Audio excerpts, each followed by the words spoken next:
Okay, there we go. Well, hello, hello. Welcome back to my channel, Savvy Florida Agent. So I want to talk to you today about something that's really quite important, and well, it's about money. It's always about money, but this is more.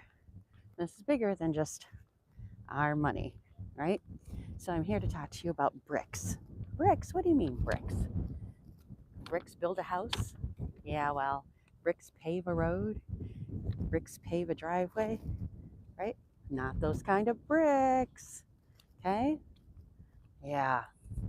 So, what is BRICS? And why does it matter?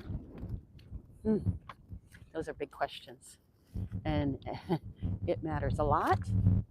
Okay, so first of all, let's establish what BRICS is. Okay? It's a foundation. BRICS is an acronym for Brazil, Russia, India, China, and South Africa. Yeah, right? It's an acronym. BRICS: Brazil, Russia, India, China, and South Africa. A coalition of emerging economies that have joined forces to reshape the global financial system. Individually, these nations have significant economic influence. But together, they represent, listen to this, together they represent 40% of the world's population. That's nearly half of humanity under the BRICS umbrella. Remember, BRICS: Brazil, Russia, India, China, and South Africa. They also represent 25% of the global GDP. These nations are economic powerhouses with growing global influence. And that matters. And they are global trade leaders. They're involved in some of the most crucial industries, from manufacturing to agriculture and energy. So, why was BRICS formed? Well, listen to this. The primary goal of BRICS is to create a more balanced and equitable global financial system. Historically, Western powers like the United States and European Union have dominated global trade, finance, and institutions such as the World Bank and the International Monetary Fund, or IMF. BRICS nations seek to challenge this dominance and give developing economies a stronger voice in global affairs. Hmm. Yeah, so it was created to create balance. Yes. And with that, it's going to change the economy. Well, I mean, there's so many things to it. I mean, we are no longer a U.S. Economy. It is a worldwide economy, and that international economy, but that brings its own implications. So, the primary purpose of BRICS forming, with Brazil, Russia, India, China, and South Africa, was to help balance world and financial balances. Mm, yes. So BRICS is more than just alliance of countries. It's a movement that could change how money flows, how trade happens, and even how wealth is distributed globally. These changes will trickle down to impact everything from the value of your investments to the cost of goods and services. That's a tremendous impact. Again, when we are no longer a U.S. economy, we are a global and international economy. And I'm in the U.S. and talking about BRICS and how that impacts our finances. And welcome, welcome. I'm grateful for each and every one of you. So glad to see you. Yep, vast ocean behind me. So here's a practical takeaway, right? Keep an eye on BRICS in the news. Major policy announcements and trade deals involving these nations could signal shifts in the global economy. Here in the US, everything has changed. We used to be a heavy manufacturing industry many, many years ago, and that shifted. Back in the 90s, it went to a global economy, more international economy with manufacturing and labor jobs moving in third world countries. And so, yeah, this is another aspect that is going to impact how our economies um, scale turn and how money changes. So, if you're an investor, look for funds or ETFs that focus on BRICS economies. They are likely to see growth in the coming years. Mhm. Yeah. And so, even if you look in your investment portfolios and the places in which you trade, trading now stocks has changed, and it is readily available. It is readily available for uh, for 24/7, really. So let's here. Let's see the shift, the push for de-dollarization. Everything used to be compared to the dollar, and other people's currencies, other countries' currencies were valued as how they stood up against the dollar. Well, that is changing. That is changing because of BRICS and because of an international economy. And one of the biggest shifts is BRICS is driving is to push for de-dollarization. And what that means for decades, the US dollar has been the dominant global currency used in international trade, oil transactions, and as the primary reserve currency for central banks worldwide. Well, BRICS nations are now working to reduce their reliance on the dollar. Well, if they reduce their reliance on the dollar, that changes some things in our economy and changes some things in our finances and our businesses.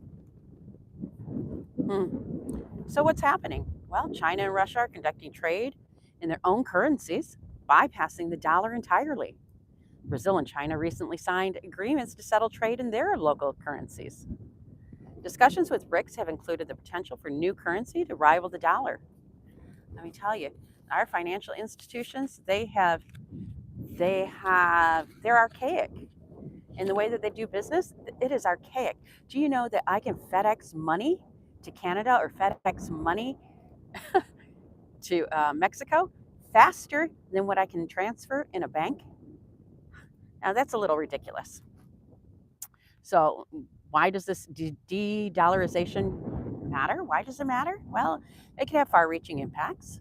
For the US, reduced reliance on the dollar could weaken its global value, potentially increasing inflation and interest rates. Whew, we don't want that. And for global markets, right, currency volatility could become more common as nations shift away from a single dominant currency. We're having big changes in our banking, big changes in financial institutions. You know, uh, those systems for transferring money are being upgraded. I mean, they are being utilized and upgraded using quantum computing and quantum computers and blockchain. And with that, you need to understand some of that and how that changes some things. So here's some practical takeaways. Diversify your portfolio to hedge against currency and fluctuations, right? Consider investments in assets like gold, commodities, or cryptocurrencies, which often act as a hedge during economic uncertainty. And there's always this thing going on with cryptocurrency, and its impact on regular currency, especially our currency here in the U.S. It is not backed by anything. It's paper money. Paper money. It's not backed by gold. It's not backed by silver. Ooh, that's a little scary. So if you travel or do business internationally, be mindful of how currency changes might impact your plans, because while you're away overseas, what you have in your pocket might change. It might be less or it might be more, depending on what's going on in the economy and the comparison of the uh, foreign currency to the US currency. So here's another thing, right? Another shift. Creation of alternative financial institutions. Uh-oh. That's the second major shift. Yes, it's on the rise. Alternative financial institutions. BRICS nations are creating their own financial frameworks to reduce dependence on Western-led systems like the World Bank or the IMF. World Bank or the International Monetary Fund. So what's really happening? Well, the New Development Bank, NDB, often called BRICS Bank, was established to fund infrastructure projects in BRICS nations and other developing economies. So, this is already done. So it will affect and impact each and every one of us. These institutions aim to offer more favorable lending terms than Western alternatives, reducing financial pressure on developing nations. Mm. And why does this matter? Well, developing nations may gain more financial independence, potentially reducing the influence of Western economic policies. For investors, this creates opportunities in sectors like infrastructure, energy, and technology, particularly in BRICS countries. So there are opportunities here. You just have to seek them out, and you have to know what's going on internationally, because these opportunities can become very lucrative if invested wisely. So here's some practical takeaways. Look into funds or stocks that focus on infrastructure and development projects in BRICS nations. And if you're an entrepreneur or small business owner, consider how trade agreements or collaborations with BRICS nations might open up new markets. So there's opportunity. There's opportunity with change. And you have to be abreast and educated, because we don't know what we don't know. So here's another shift. Rise of regional currencies and trade agreements. Ooh, that's going to impact us for sure. And BRICS nations are increasingly seeking to bypass traditional financial systems and establish trade frameworks that benefit their member countries. Well, that means that somebody's not making money somewhere that used to make money somewhere by these trades. Uh-oh. I bet it's in the financial institution sector. Ooh. So what's really happening here is talks of shared BRICS currency have emerged as a potential alternative to the dollar for trade between member nations. We only know what we know, and we don't know what we don't know. So even the things in the information presented in the media, how accurate is it, and are they really coming forth to share information as to how businesses are doing business in other countries? Are they already bypassing the dollar? I think they are. So regional trade agreements are being formed to streamline transactions and to reduce transaction costs across the currency conversions, right? So it's costing less money to make those transactions by these BRICS nations. So why does this matter? Well, a shared currency or expanded trade agreements, it could challenge the dominance of Western currencies like the dollar and the euro, lead to more multipolar economic system where power is distributed across multiple nations rather than concentrated in a few. And we see that changing. A lot of these developing countries are moving forward in their GDP.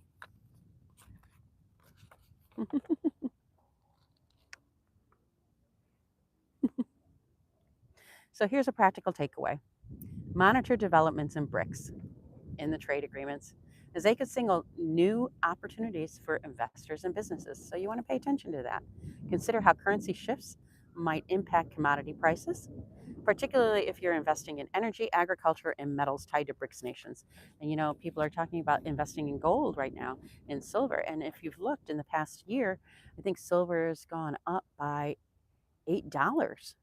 Gold has gone up, I think by $500 or more. So it's really interesting how these international agreements are affecting the commodities market. And when you're buying oil for your country and you're no longer having to compare to the US dollar, well, now you're using your own dollar. How does that affect us here in the US? And really, we know that we have enough oil here to supply all our needs that we haven't even tapped into. But that's a whole nother matter. So this is for you to find opportunities. So BRICS is reshaping the global economy in 3 significant ways: de-dollarization, reducing reliance on the US dollar and creating opportunities for alternative currencies; alternative financial institutions offering new frameworks that challenge Western-led systems. And we're seeing it in cryptocurrency, and there's governments that have agreements with different blockchain organizations. And regional currencies and trade agreements, expanding cooperation and reducing transaction costs between member nations. So these shifts aren't just headlines, they're signals of a changing world that will affect businesses, investors, and everyday consumers. By understanding these changes, you can position yourself to thrive in this new economic landscape. So if you want to align your financial strategy with God's principles and navigate these changes confidently, grab a copy of my book, God Wants Me to Be Rich, and dive into the changes and reshape your life and realign your financial purposes and financial goals to flow with ease. And until next time, take some time to learn more about BRICS, Brazil, Russia, India, China, and South Africa. Have a gracious and glorious day.